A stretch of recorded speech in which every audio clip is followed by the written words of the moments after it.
سب سے آخری صورت 10ویں پارے میں کیوں ہے؟ سورہ توبہ جب سب سے آخری صورت ہے تو وہ 9ویں اور 10ویں پارے میں کیوں ہے؟ اس پر تو آپ کو یہ بھی اشکال ہوگا کہ سورہ اقرا بسم ربک الذی جب سب سے پہلی صورت ہے تو وہ 30ویں میں کیوں ہے؟ تو بھائی یہ تو طے شدہ بات ہے کہ قرآن مجید جس ترتیب سے نازل ہوا ہے نا، مصحف میں اس ترتیب سے جمع نہیں کیا گیا، بلکہ مصحف کی ترتیب الگ ہے اور نزول کی ترتیب الگ ہے۔ اب اس میں حکمت کیا تھی یہ اللہ جانے، اللہ کے رسول صلی اللہ علیہ وسلم جانے، کیونکہ جب کوئی صورت نازل ہوتی تو نبی صلی اللہ علیہ وسلم خود متعین فرما دیتے اس کو فلاں جگہ پہ رکھو، ان آیتوں کو فلاں جگہ پہ رکھو۔ پھر صورتوں کی ترتیب میں جو صحابہ کے دور میں، نبی صلی اللہ علیہ وسلم کے دور میں صحابہ نے جو مصحف تیار کیے تھے ان میں بھی فرق تھا ترتیب میں۔ جیسے بعض مصحف ایسے تھے جس میں سورہ آل عمران پہلے تھی اور سورہ مائدہ پہلے تھی، آل عمران بعد میں تھی۔ حضرت عائشہ رضی اللہ تعالی عنہا کے پاس ایک شخص آیا، اس نے کہا کہ بھئی دیکھیں یہ جو میرے پاس مصحف ہے تو اس میں یہ والی صورت پہلے ہے، وہ والی صورت بعد میں،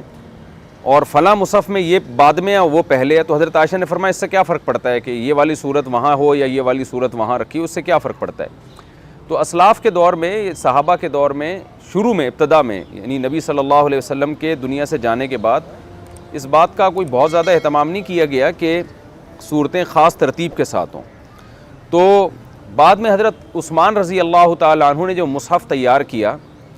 تاکہ لوگوں میں اختلاف پیدا نہ ہو، تو اس میں پھر ترتیب دے دیا آپ نے صورتوں کو، اس مصحف پہ پوری امت کا اجماع ہو گیا۔ تو اب جو ہے اس مصحف کی تبدیلی یا اس میں ترتیب تبدیل کر دینا یہ حرام ہے، ناجائز ہے، امت میں اختلاف انتشار کا ذریعہ بھی ہے، اجماع کے بھی خلاف ہے یہ۔ تو اب حضرت عثمان نے جب ایک دفعہ ترتیب دے دی اور پوری امت اس پہ جمع ہو گئی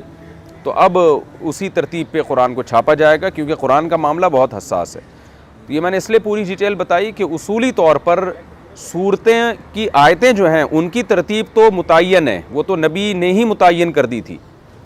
کہ یہ صورت کی یہ والی آیت کے بعد یہ والی آیت ہوگی، لیکن خود صورتوں کی ترتیب کہ یہ والی صورت مکمل پہلے ہوگی یہ بعد میں ہوگی، اس میں ابتدائی اسلام میں اجازت تھی۔ حضرت عثمان نے پھر جب ایک مصحف کو مرتب کر دیا تو اب اس پر پوری امت کا اجماع ہو چکا ہے، اب اس میں تبدیلی جائز نہیں ہے۔ تو آپ کا سوال جو ہے اس کا خلاصہ جواب کا یہی ہے کہ اللہ کے رسول صلی اللہ علیہ وسلم کے دور میں جس طرح سے قرآن ترتیب سے نازل ہوا تو نبی صلی اللہ علیہ وسلم نے اسی ترتیب سے لکھنے کا حکم نہیں دیا۔ اس میں مصلحتیں تھیں، اس میں حکمتیں تھیں، کتابی شکل میں الگ ترتیب اللہ کے تعالیٰ، یعنی اس میں کوئی حکمتیں اللہ نے رکھی ہیں، اور نزول تو اس زمانے کے لحاظ سے ہوا ہے۔ تو یہ حکمت ہے، پوری حکمتیں اللہ ہی جانتے ہیں، ہم اللہ کے قانون کے پابند ہیں کہ جیسے ہمیں کہہ دیا ہم نے اسی پر عمل کرنا ہے۔